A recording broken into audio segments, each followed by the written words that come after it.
Glow Cartoons.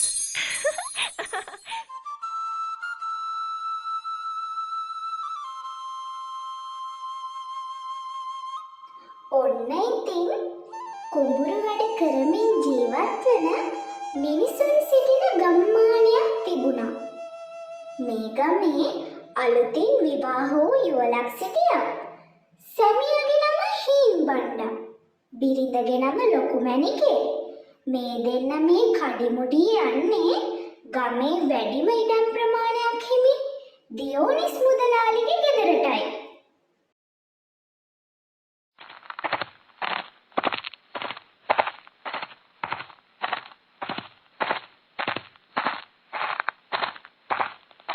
මුදලාලි මහත්තයෝ, අපි මේ මහත්තයව මුණ ගැහෙන්නමයි යාවේ. අපිට ආරංචි වුණා මුදලාලි මහත්තයා අඳේට ඉඩම් දෙනවා කියලා වගා කරන්න. අපිටත් මහත්තයාගෙන් ඉඩම් කෑල්ලක් එහෙම ඉල්ලගන්න බැරි වෙයිද? හරි මන් ටිකක් හිතලා බලලා එන්නම්කෝ ඔයාලම හම්බ වෙන්න.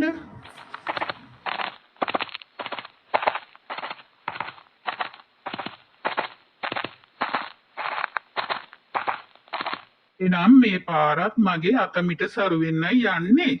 මුන් දෙන්නට ඉඩම දීලා ලාභෙ මම ගන්නවා. අන්තිමේදී ඉඩමත් වගාවත් ලාභයත් සේරෝම මගේ.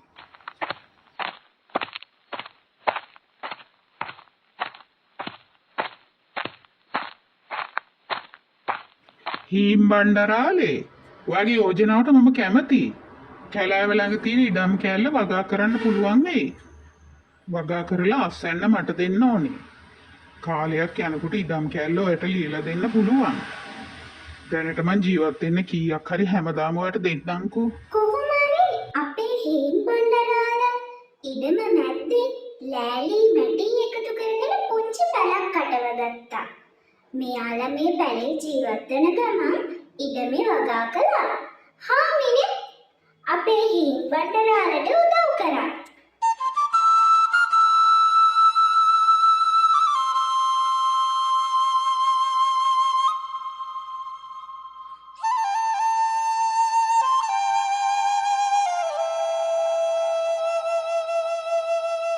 ඔහොම කාලයක් යද්දී අපේ මේ පුංචි පාලට අලුත් සමාජිකයෙකුත් එකතු වුණා. එයත් දැන් ගොඩක් ලොකුයි. දඟ වැඩ නම් මඩුවක් නැහැ. ඕන් රාලේ, මෙදාසරේ අස්සන්න වෙනුවෙන් මේ කාසි ටික තියාගන්න. මහත්තයෝ, මේ පාර මායි මගේ හාමිනේ මහන්සියෙන් වගා කළා. ලොකු අස්සන්නකුත් ලැබුණනේ. ඉතින් මේ කාසි පොඩ්ඩෙන් කොහොමද අපි ජීවත් වෙන්නේ? දැන් මගේ පුතත් ලොකුයි. මේ අවුරුද්දේවත් ඉස්කෝලේට යවන්න හිතාගෙන ඉන්නේ අපි. මේ කාසි පොඩ්ඩෙන් මොනවා කරන්නද මහත්තයෝ? මෙහෙමයි රාලේ, මේ ඉඩමට ගෙවන ණයකුත් තියෙනවනේ. අස්සන්නෙන් තමයි ඒක හිලව් කරගන්න වෙන්නේ. ඕන් නැති ප්‍රශ්න අහන්නේ නැතුව උන් ඕක තියාගනි. මේ අතරේ මහවැසි පටන් ගන්න කලින් හීම්බණ්ඩගේ ඉඩමේ ගහක කූඩුවක් හදන්න කුරුල්ලෙකුයි කිරිල්ලියෙකුයි කූඩු අරන් ආවා. ගහ මුදුනේ කූඩුව හදන්න පටන් ගත්තා. මේ දෙන්නගේ උදව්වට එයාලගේ නෑදෑයොත් ආවා.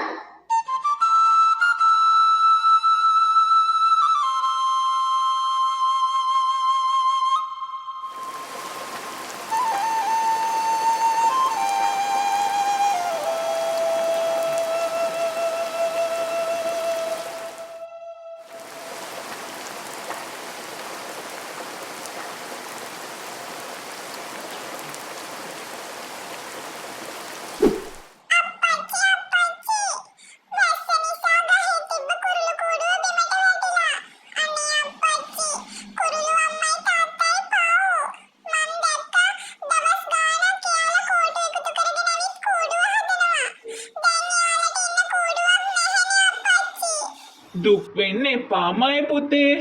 මේ වැස්ස පායපු ගමන් අපි යමුකෝ වඩු මාමලයි ගෙදර.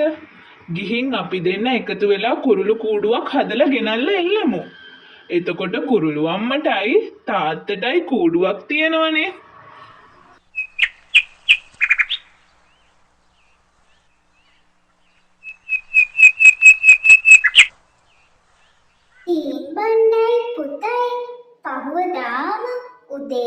ගෙදරට ගිහින් කුරුළු කූඩුවක් හදාගෙන ඇවිත් එයාලගේ ගෙදර ඉස්සරහ එල්ලුවා.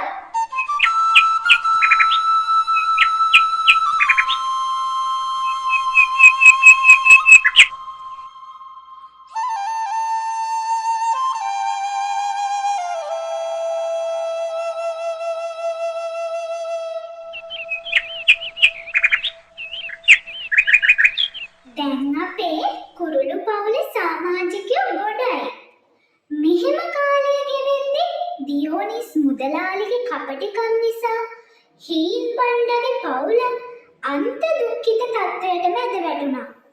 මැටි ගහපු ලෑලි ගෙදර මුලින් හොඳට තිබ්බත් කාලයක් යද්දි ගරා වැටෙන්න පටන් ගත්තා. වහලේ කැඩිලා වැහි වතුර ගේ ඇතුලේ ගලන්න පටන් ගත්තා. පුංචි පුතා සීතලේ වෙවුලනවා. හීන් බණ්ඩට කර කියා ගන්න දෙයක් නැහැ. තමන්ගේ පුතා සීතලේ වෙවුලනවා දැකලා හීන් බණ්ඩ ඔහුව තුරුළු කරගත්තා. හාමිනේ ගේ පුරාම වාජන තිය වැහි වතුරෙන් ගේ තෙමෙන එක වළක්වන්න ගොඩක් උත්සාහ කළා.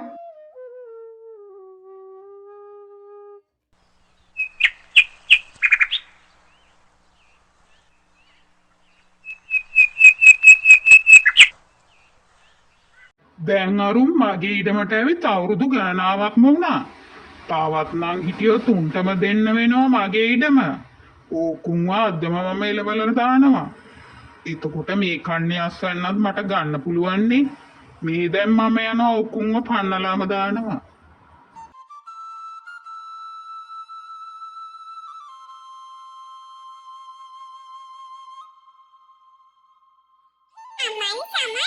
අපි හවසට සරුංගල් යවන්න ගල් තලාව පැත්තට යමුද? මං අලුත් සරුංගලයකුත් හදුවා. එන්න බලන්න කෝකෝ. මට තෝසයි සරුංගලයක් යවන්න. අනේ මට සරුංගලයක් හදලා දෙන්න. අපි ගල් තලාවට ඉක්මනින් යමු. මේ මැටි ගහපු ලෑලි ගෙදර කොල්ලෝ. මේ ඊට පස්සේ අපේ පුතා එක්ක එහෙම කතාවට එනව නෙමෙයි. හිඟන කොල්ලා.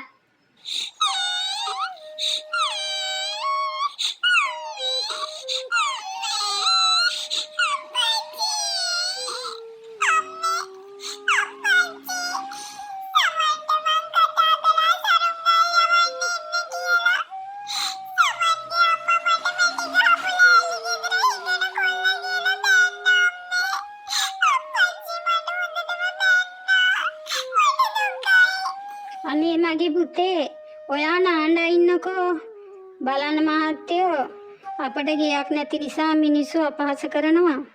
අනේ මට වාවන්නේ අනේ. මට මොනවා කිව්වත් කමන්නේ හාමිනේ. මගේ දරුවට මොන හරි කිව්වම ඒක මගේ පපුව පිච්චිලා යනවා වගේ. ඉවසන්න බෑ.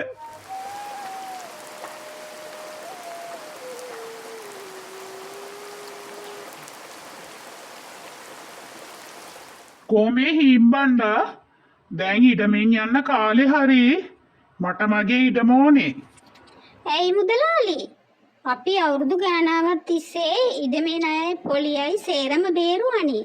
දැන් අපට යන්න කියන්නේ කොහේ යන්නද? මගේ කනකර ආභරණ සේරෝම උගසට තියලා තමයි මේ වගාව කරේ. අපිට කිසිම ලාභයක් ලැබුණේම නැහැ. ඒත් හිත හදාගත්ත ඉඩමවත් තියෙනවා කියලා. ඇයි අපිට මේ අසාධාරණ විදිහට යන්න කියන්නේ? ඒව කියලා හරියන්නේ නැහැ. මට මගේ ඉඩම ඕනේ. තොපිට මම මේක ලියලා දුන්නේ නැහනේ. මේක මගේ ඉඩම. පළයව යන්න. අනේ ඉතින් හීන් බණ්ඩයි හාමිනේ පුතයි තුන් දෙනාම මහ වැස්සීම පාරට බැස්සා. හිස හැරුණු අතේ ඔහේ යන්න ගත්තා. එයාලා මහ වැස්සට හොඳටම තෙමුණා. මේ අතරේ මේ අසාධාරණ සිදුවීම දිහා කුරුළු කූඩුවේ හිටිය කුරුල්ලයි කිරිල්ලෙන් බලාගෙන තමයි හිටියේ. දැක්කද නෝනේ? අපේ ගේ කැඩුන වෙලේ අපිට අලුතින් ගයක් හදලා දුන්න ඒ අසරණ මිනිස්සුන්ට අර නර්මය කරපු වැඩේ. අපි මොකක්ද ඒ වෙනුවෙන් කරන්න පුළුවන්? අනේ පව් මේ මිනිස්සු. අපි මේ ගැන උක්ෂලතා මෑණියන්ට කියමු.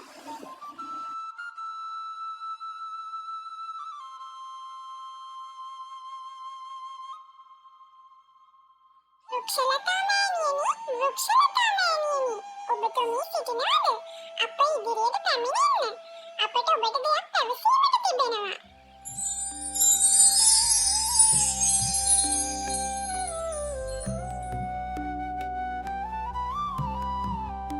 අවසන් දරුවා කෙනෙක්ද කාරණය. මෑණියනි, මහවැස්සෙන් අපේ කූඩුව විනාශ වෙද්දී අපට ජීවත් වීමට අලුත් නිවසක් සාදා දුන් ඒ ගුණවත් මිනිස්සු අද අනිවාර්යක් නැතුව අසරණ වෙලා. ඔවුන්ට පිහිට වෙන්න මෑණියනි. අසරණකට නිවහනක් සාදා පින්බල මහිමෙන් ඕනට මේ කැලේ රාජ මැවේවා.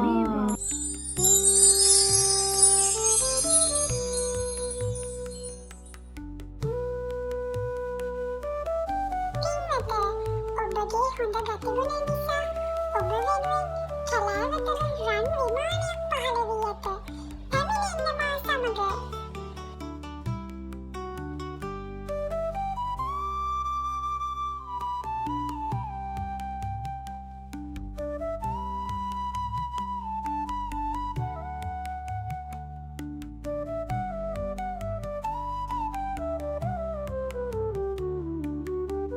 ෂා මේ විමානේ ලස්සන. මට හරිම පුදුමයි. හිතා ගන්නවත් බෑ. මේ නම් මගේ දරුවගේ වාසනාවම තමයි. පච්චි අප්පච්චි. දැන් ඉතින් කවුරුත් මට ලෑලි ගෙදර හිඟන කොල්ලා කියන එක නෑ. මං තමයි මේ ලස්සන මාලිගාවේ කුමාරයා. Subscribe my channel.